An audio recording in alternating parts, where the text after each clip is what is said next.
A Minnesota Youth Dance League is facing possible legal action for not allowing a male dancer to compete.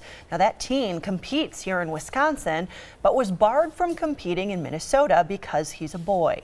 Pacific Legal Foundation is now working on the students' behalf.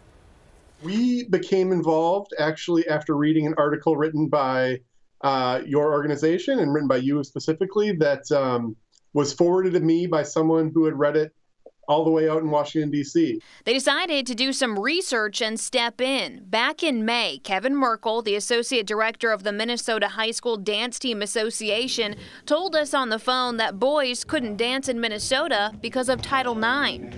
It precludes males from being on teams that are for females. And that was brought in at the time of Title IX when girls athletics were first started. And the idea behind that was to protect those teams and not take away opportunities for females. Females can participate on male teams, but not vice versa.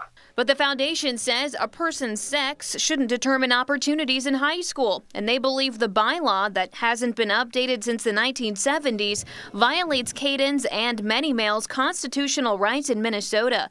The foundation sent a letter to the Minnesota High School League letting them know they have 3 weeks to allow boys to dance or face a lawsuit. We need an answer by then because the dance season is about to start.